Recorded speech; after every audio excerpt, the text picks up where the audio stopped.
മൺമഞ്ചേട്ടാ, അതെ ഞാൻ പോലെ സാറേ, വളരെ പാവപ്പെട്ടവരാണ്, നമുക്ക് വേണ്ടപ്പെട്ടതാണ്. ഒന്ന് എന്താ പ്രശ്നം എന്നറിയോ? ഒരുപാട് കേസുകളാണ്. ഇത് എല്ലാം കൂടെ ആയിട്ട് തലങ്ങട്ട് പുകഞ്ഞിരിക്കുക ഞാന്. അല്ല, വല്ലാണ്ട് തിരക്കുണ്ടെങ്കിൽ ഞങ്ങൾ തിരക്കില്ലാത്ത വക്കീൽമാരുടെ അടുത്ത് പോവേനിന്നാല്. അല്ല, അതിൽ കാര്യമില്ല. നിങ്ങളിപ്പോ കേസില്ലാത്ത ഒരു വക്കീലിന്റെ അടുത്ത് പോയിട്ട് എന്താ കാര്യം? കേസുള്ള വക്കീലിന്റെ അടുത്ത് വരണം. അപ്പൊ പുറത്ത് പോയിട്ട് നിങ്ങൾ കേസില്ലാത്ത ആളുടെ അടുത്ത് ഒരു 10 റുപ്യ കിട്ടുന്നത് ഇവിടെ ആകുമ്പോൾ നിങ്ങൾക്ക് 25 റുപ്യ കിട്ടും. അതുകൊണ്ടാണ് സാറിന്റെ അടുത്തേക്ക് വന്നത്. അതെ, അതാ പറയുന്നത്. അപ്പൊ എന്താ കേസ് പറയും? പിന്നെ എന്റെ അളിയന്റെ ഒരു കേസാണ്. ഈ ശീതളൻ എന്റെ അളിയനാണ്. എന്താണ് മൂപ്പന്റെ പണി? എന്താണ്? പുള്ളി ലോട്ടറി കച്ചവടമാണ്. അങ്ങനെ വിറ്റോണ്ടിരുന്നപ്പോൾ ഒരു വണ്ടി വന്ന് ഇടിച്ചത്, കാലുപോയി. അപ്പൊ ഒരു കാര്യം ചെയ്യാം, ലോട്ടറി കച്ചവടമാണ് തൊഴിൽ എന്നുള്ള കാര്യവും നിങ്ങൾ വേറെ ആരുടെ അടുത്തും പറയണ്ട. സാറ് പറഞ്ഞിട്ടില്ല മൊയ്തു? ഞാൻ ആരുടെ പറയില്ല, മൊയ്തുമായിട്ട് ആരോടൊന്നും പറയല്ലോ കേട്ടോ. അല്ല, എന്താ പറഞ്ഞാൽ എന്താ? അല്ല സാറേ, അതെന്താ പറഞ്ഞാൽ കുഴപ്പമില്ല ഉണ്ടോ? പറഞ്ഞാൽ എന്താ കുഴപ്പമെന്ന് വെച്ചാല് നമുക്ക് ഈ കേസിന് ബലം കിട്ടില്ല. അതാണ്. ഇദ്ദേഹത്തെ നമുക്ക് ഒരു ടാക്സി ഡ്രൈവർ ആക്കാം. വണ്ടി ഓടിക്കാൻ അറിയില്ല? വേണ്ട. ലോട്ടറിക്കാരനാണെങ്കിൽ കാല് നഷ്ടപ്പെട്ട് കഴിഞ്ഞാലും അയാൾക്ക് അയാളുടെ തൊഴിലെടുക്കാം.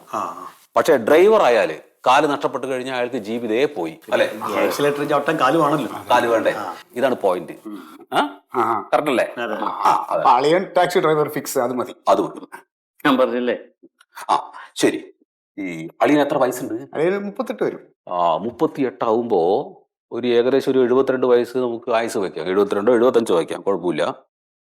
അപ്പൊ അതുവരെ അയാൾ തൊഴിലെടുക്കുമ്പോൾ അയാൾക്ക് ഏകദേശം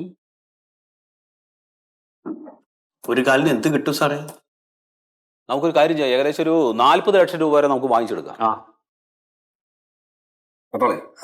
അത് സാറേ, ഈ 40 എന്ന് പറയുന്നത് എന്തെങ്കിലും കൂടെ കൂടുതൽ കിട്ടാൻ വല്ല വഴിയുണ്ടോ? 40 കൂടുതൽ കിട്ടും, പക്ഷെ അതിന് മറ്റേ കാലം കൂടെ പോകണം. അത് പോയില്ലല്ലോ. അത് പോയില്ല. സമയദോഷം. അളിയന് ഭാഗ്യമില്ല. മറ്റേ കാലം കൂടെ പോയിരുന്നെങ്കിൽ ഇപ്പൊ 40 80 ലക്ഷം രൂപ ഒരു തുക കിട്ടൂലായിരുന്നു മൊയ്തു. നിങ്ങള് ഭർത്താവിലോ എന്ന് പറഞ്ഞിട്ട് കാര്യമുണ്ടോ? ഒരു കാലം പോയി അളിയനെ കൊണ്ട് ഇനി ഒരു ഉപയോഗമില്ല. ഇനിയിപ്പോ ആ കുടുംബം കൂടെ ഞാൻ തന്നെ നോക്കണം. ഞാനൊരു വലിയ പ്രാരാബ്ധക്കാരൻ. ഈ കിട്ടുന്ന കാശ് കൊണ്ടുകൊണ്ട് എന്തെങ്കിലും കച്ചവടം തുടങ്ങാം സാറേ. എന്നിട്ട് അളിയനെ കൂടെ അവിടെ ഇവിടെ കൃത്യം വേണം. 40 ആണെങ്കിലും 50 ആണെങ്കിലും അതിൽ നിന്ന് വേണം ഞങ്ങളുടെ ഫീസ്. സാറേ, അത് വേണ്ട. നിങ്ങൾ കയറ്റി ചെയ്തു, എത്ര വെച്ചാൽ കയറ്റി ചെയ്തു. ഞങ്ങൾക്ക് 50 കിട്ടുന്ന രീതി ചെയ്തു. എന്റെ മന്മത കയറ്റി വെച്ച് കച്ചവടം. ഞാൻ സ്ഥലക്കച്ചവടം അല്ല, ഇതൊരു തന്റെ കാലുപോയ കേസാണ്. ഒരു മര്യാദ ഉണ്ടൊക്കെ പറയണേ. നമുക്ക് നോക്കാം മാക്സിമം കേട്ടോ. അപ്പൊ ടാക്സി ഡ്രൈവർ അത് മറക്കണ്ട, വേറെ ആരോടും പറയരുത്. ഓക്കെ, അപ്പൊ ശരി, കാണാം. വേറെ ഒരുപാട് കേസുകളുണ്ട്, അതുകൊണ്ടാണ് കേട്ടോളെ. പിന്നെ അതിന്റെ പേപ്പേഴ്സ് കാര്യങ്ങളൊക്കെ വ്യാരി ചോദിക്കും. അപ്പൊ എല്ലാം കൊടുത്തേക്കാം. അപ്പൊ കോടതി കാണാം.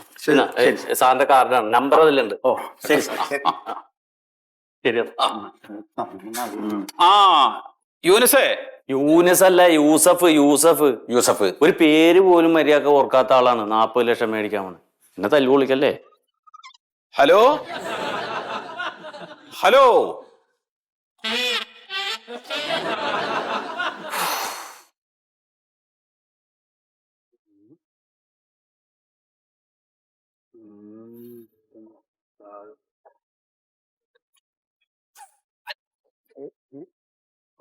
ഓക്കെ. മണ്ടു വന്നേ. മണ്ടു, എന്താ? പൈസയുടെ കാര്യം എല്ലാം തീരുമാനമാക്കിയിട്ടുണ്ട് കേട്ടോ. പൈസയുടെ 40 രൂപയല്ലേടി? 40 രൂപ. എന്ത് 40 രൂപ? എന്റെ മണ്ടു, അളിയന്റെ കാലിന് കിട്ടാൻ പോകുന്ന 40 ലക്ഷം രൂപയില്ലേ? ഈ 40 ലക്ഷം രൂപ ഒരുമിച്ച് ഇങ്ങോട്ട് കിട്ടുമ്പോ അപ്പൊ ഇരുന്നിട്ട് എന്ത് ചെയ്യണമെന്നൊക്കെ ആലോചിച്ച അവസാനം കരിമ്പും കാട്ടിൽ ആന കയറും പോലെ ആയിപ്പോവും. നമുക്ക് ഒന്നും ചിന്തിക്കാൻ പറ്റില്ല. അതിന് മുമ്പ് ഞാൻ ഒരു കാര്യം അങ്ങോട്ട് ചോദിക്കട്ടെ. ഈ ആക്സിഡന്റ് കേസ് വാദിക്കണ വക്കീലന്മാർക്കേ നമുക്ക് നഷ്ടപരിഹാരം എത്ര രൂപ കിട്ടണോ അതിന്റെ 10% ഫീസായിട്ട് കൊടുക്കണം. അങ്ങനെയല്ലേ ഏട്ടാ നമ്മള് കേട്ടേക്കണേ? എന്നിട്ട് ഇപ്പൊ തന്നെ അയാൾക്ക് 1 ലക്ഷം രൂപ കൊടുത്താ. നമ്മുടെ കേസ് വാദിക്കണ വക്കീലേ ആപ്പൊന്നും അല്ല, സത്യശീലം വക്കീല്. ആക്സിഡന്റ് കേസ് വാദിക്കാൻ പ്രഗത്ഭനാണ്. പിന്നെ അയാളിപ്പോ 1 ലക്ഷം രൂപ വാങ്ങിച്ചെങ്കിൽ നമ്മൾ 10% ആണെങ്കിൽ പോലും 40 ലക്ഷം രൂപയ്ക്ക് 4 ലക്ഷം രൂപ കൊടുക്കണം. കിട്ടിയാ കൊടുക്കാം. ഇത് അതിന് മുമ്പേ എന്തിനാണ് അയാൾ മേടിച്ചത്? നമുക്ക് കിട്ടും. അയാൾ മേടിച്ചിരുന്ന അയാൾക്ക് ഉറപ്പുണ്ട്. പിന്നെ ഈ കേസിൽ ചെറിയ അഡ്ജസ്റ്റ്മെന്റ് ഒക്കെ ഉണ്ട്. അതിന് കുറച്ച് പൈസ ചെലവാകും. എന്നാലേ ഈ കാശ് കിട്ടുള്ളൂ. എന്റെ മന്മത, നിനക്കൊന്ന് പറയാവോ? ഇവിടെ ആകെ ഗതികെട്ടിരിക്ക. അതിന്റെ പൈസ ഇല്ല. 1 ലക്ഷം രൂപ ഞാൻ തിരുമറിച്ച് കൊടുത്തിരിക്ക. അത് മാത്രോ? ആശുപത്രിയിൽ എത്ര രൂപ ചെലവായി? അതൊക്കെ കടം മേടിച്ചാ കൊടുത്തേക്കണേ. ഇവിടുത്തെ വാടക കൊടുത്തിട്ടില്ല. എന്റെ മണ്ടു, ഈ 40 ലക്ഷം രൂപ കിട്ടിക്കഴിഞ്ഞാൽ നമ്മുടെ ദാരിദ്ര്യങ്ങളെല്ലാം തീരും. അപ്പൊ ഇതെല്ലാം സെറ്റിൽ ചെയ്തിട്ട് സമാധാനമായിട്ട് ജീവിച്ചൂടെ? ഇല്ല പുള്ളിക്കാരൻ വരണ്ടോ?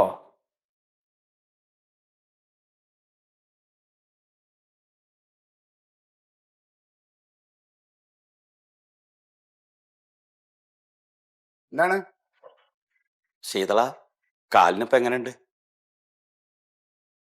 കാല് കൊണ്ട് ഒരു ഉപയോഗമല്ല, പേരിനൊരു കാലം അത്രേ ഉള്ളൂ. ആശുപത്രിയിൽ വിചാരിച്ചൊക്കെ കൂടുതൽ കാശായില്ലേ?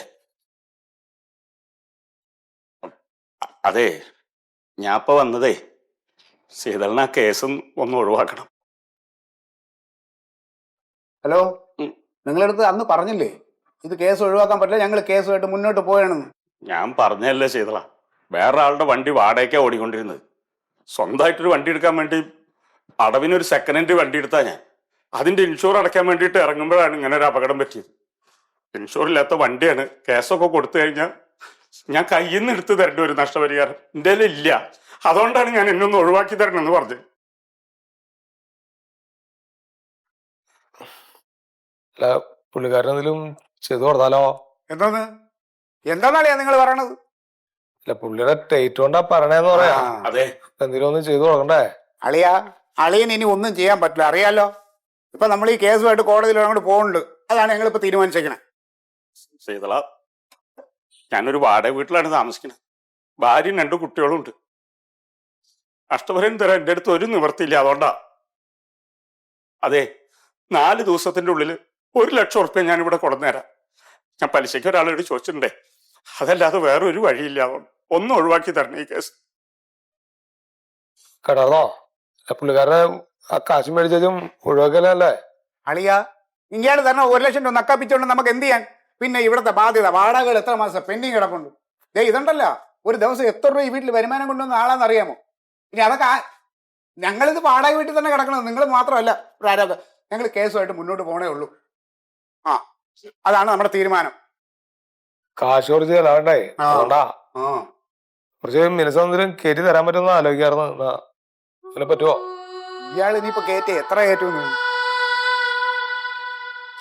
ചേട്ടാ, അയാളെ തിരിച്ചു വിളിക്കുക, നിവൃത്തിയില്ലാത്തോണ്ടല്ലേ. അയ്യോ, നിവർത്തിയില്ല. എടി 4 ദിവസം കൊണ്ടാണ് 1,00,000 രൂപ മറിച്ച് തരാന്ന് പറഞ്ഞത്. ഇവിടെ 1,00,000 രൂപ കയ്യിലുള്ളവരുടെ അടുത്ത് അവർക്ക് സഹതാപം. നക്ക പിച്ചയില്ലാത്ത എൻ്റെ അടുത്ത് ഒരു സഹതാപം ഇല്ലെന്നുള്ളതാണ്. ഞാനും ഭാര്യയും പിള്ളേരെയും കളഞ്ഞിട്ടാണ് അളിയനെ നോക്കാം ഇവിടെ നിൽക്കുന്നത്. ചേട്ടൻ എന്തിനാ ഇവിടെ നിക്കണേ? ഇവിടെ ഒരു ആവശ്യമില്ല, ഞാൻ നോക്കിക്കോളാം. എങ്ങനെ ഇരിക്കണം അളിയ? ഞാൻ വിചാരിച്ച് 40,00,000 രൂപ കിട്ടിക്കഴിയുമ്പോ എന്നെ അവള് കറിയെ പോലെ വലിച്ചു ചെയ്യുന്നു. അപ്പൊ അതിനു മുമ്പേ എന്റെ മന്മ, നീ എന്തുടെ കൈ പറഞ്ഞേ? അവളെ എല്ലാം പറഞ്ഞെന്ന് വിചാരിച്ച നീ ഇവള് പണ്ട് ഇങ്ങനെ തന്നെ അളിയ, എനിക്കറിയാം. പിന്നെ പറയും ഞാൻ പുള്ളിക്കാരനെ പോകണ്ട നെഞ്ഞു പടക്കാ. അത് അഭിനയമാണ് അല്ലേ? 4 ദിവസം കൊണ്ട് 1,00,000 രൂപ മറിച്ച് തരാന്ന്. ഇനി വരും അടുത്ത 8 ദിവസം കൊണ്ട് ഞാൻ 2,00,000 രൂപ തരാന്ന്. വിശ്വസിക്കരുത്. നമുക്ക് കേസുമായിട്ട് മുന്നോട്ട് പോയാൽ മതി. ചേട്ടാ ഒന്നും മിണ്ടായിരിക്കാമോ?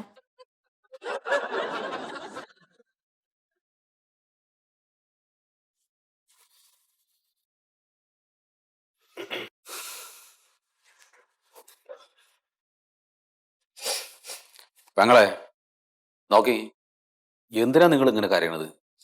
ഇങ്ങനെ കരയാണ്ടിരിക്കേ. നോക്കി, നമ്മളിപ്പോ കേസ് ജയിച്ചില്ലേ? 9,00,000 രൂപ നമുക്ക് നഷ്ടപരിഹാരം തരണമെന്നും പറഞ്ഞിട്ട് കോടതി വിധിയും വന്നു. ആ പൈസ അടയ്ക്കാനില്ലാത്തത് കൊണ്ടാണ് സുഗതൻ ജയിലിൽ പോയത്. സുഗതൻ ജയിലിൽ പോയതിന് നമുക്കൊന്നും ചെയ്യാൻ പറ്റില്ലേ? അയാൾ പാപ്പരല്ലേ. സാറ്, അയാൾ ജയിലിൽ പോയോണ്ട് ഞങ്ങൾക്ക് എന്താ ഉപകാരം? ഞങ്ങൾക്ക് ചെലവായ 2,50,000 രൂപ ആരോട് പോയി ചോദിക്കും? 2,00,000 മാത്രമല്ലോ, കാലും പോയില്ലേ? പിന്നെന്ത് കാല്? പിന്നെ 4,00,000 ഉറുപ്പ്യ ഞാൻ വാങ്ങിച്ചിട്ടില്ല. 4,00,000 രൂപ അല്ലാതെ എന്റെ കാല് പോയില്ലേന്ന് ഞാൻ വിചാരിച്ചേ 25 ഉറുപ്പ്യ നമ്മൾ കാശ് കൊണ്ട് തരണല്ലോ. ഇതിനൊക്കെ കാരണം നീ കേട്ടോ. നീ ഒറ്റ എടുത്തനാ. എന്നാ പുള്ളിക്കാരൻ പറഞ്ഞ ആശുപത്രിയിൽ വന്നിട്ട് ഫുൾ ചെലവെടുക്കാന്ന് പറഞ്ഞാ.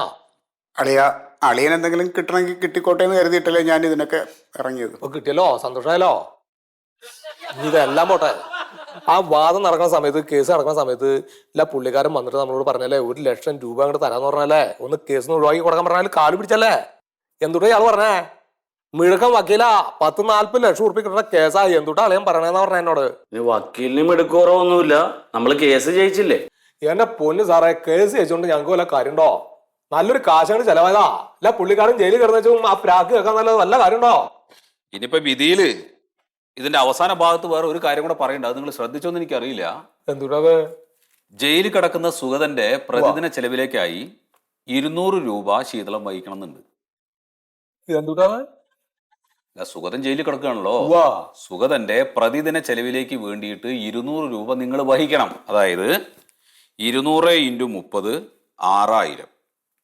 6000 രൂപ സുഗതന്റെ ചെലവിലേക്കായി പ്രതിമാസം നിങ്ങൾ കൊടുക്കണം. എന്റെ പൊന്നോ, എന്തുട്ടാ സാറേ ഈ പറഞ്ഞേ? പറഞ്ഞേ ഇല്ല, പുള്ളിക്കാരൻ എന്നെ വണ്ടി ഇടിച്ചു, ഇയാൾക്ക് കാശ് തരാനില്ലാണ്ട് ഇയാൾ ജയിലിൽ കൊടുക്കണേ, ഞാൻ എന്തുട്ടാ കാശ് കൊടുക്കണേ? അല്ല സാറേ, ഈ സുഗതൻ കിടക്കുന്നത് സർക്കാരിന്റെ ജയിലിലല്ലേ? അപ്പൊ സർക്കാരല്ലേ സുഗതന്റെ ചെലവ് നോക്കേണ്ടത്? അതങ്ങനെയല്ല. അതിപ്പോ കേസിൽ ഒരു കക്ഷി സർക്കാരാണെങ്കിൽ മാത്രമേ സർക്കാർ ചെലവ് വഹിക്കേണ്ട കാര്യമുള്ളൂ. ഇതിപ്പോ സുഗതനെ പിടിച്ച് ജയിലിലിട്ടിട്ട് 3 നേരം അയാൾക്ക് ഭക്ഷണം കൊടുക്കണമെന്ന് സർക്കാരിന് എന്താണ് നിർബന്ധം? നിങ്ങളുടെ കേസിന്റെയും താല്പര്യത്തിന്റെ അടിസ്ഥാനത്തിലാണ് സുഗതൻ ജയിലിൽ കിടക്കുന്നത്. നിങ്ങളുടെ കേസിന്റെ താല്പര്യം സംരക്ഷിക്കാൻ വേണ്ടിയിട്ട് ആ ചെലവ് നമ്മൾ കൊടുത്തേ പറ്റൂ. അല്ല സാറേ, ഞാൻ ഒരു കാര്യം ചോദിച്ചോട്ടെ? എന്താണ്? ഈ സുഗതന് പകരം അളിയനെ പിടിച്ച് ജയിലിലിട്ടിട്ട് 6000 രൂപ അളിയന് മേടിച്ചു കൊടുക്കാൻ എന്തെങ്കിലും മാർഗമുണ്ടോ? എണ്ണം കട്ട പുള്ളിക്കാരെ എന്തുട്ടൊക്കെ ഈ പറഞ്ഞേ? പിടിച്ച് പുറത്താകണത് മനുഷ്യന് തല പെരുത്തിരിക്കാ. ശീതള, നിങ്ങളിങ്ങനെ ദേഷ്യപ്പെട്ടിട്ട് പ്രഷർ അടിച്ചിട്ട് ഒരു കാര്യമില്ല. അതായത് മോട്ടോർ ആക്സിഡന്റ് കേസിൽ തുക അടയ്ക്കാൻ വിധിക്കപ്പെട്ടിട്ടുള്ള ഡ്രൈവർ പാപ്പരാണെന്ന് കണ്ട് ജയിലിൽ പോയി കഴിഞ്ഞാൽ കേസിൽ വാദിയായിട്ടുള്ള ആള്, അതായത് അപകടം പറ്റിയ ആള്, ജയിലിൽ കിടക്കുന്ന ഡ്രൈവറുടെ ചെലവ് വഹിക്കണം. അതാണ് നിയമം. സാറ് ഇങ്ങനെ ഒരു നിയമം ഉണ്ടെന്ന് ഞങ്ങൾക്ക് അറിഞ്ഞൂടാ. സാറ് പറഞ്ഞു തന്നിട്ടുമില്ല. അതെങ്ങനെയാ സാറ് പറഞ്ഞു തന്നെ? നമ്മുടെ ഈ കേസിന്റെ വിധി വന്നപ്പോ ഇങ്ങനെ ഒരു നിയമം ഉണ്ടെന്ന് സാറും മനസ്സിലാക്കണത് ഇല്ലേ സാറേ? ഇങ്ങനെയൊക്കെ തന്നെയല്ലേ പെങ്ങളെ നമ്മൾ ഓരോന്ന് പഠിക്കണത്.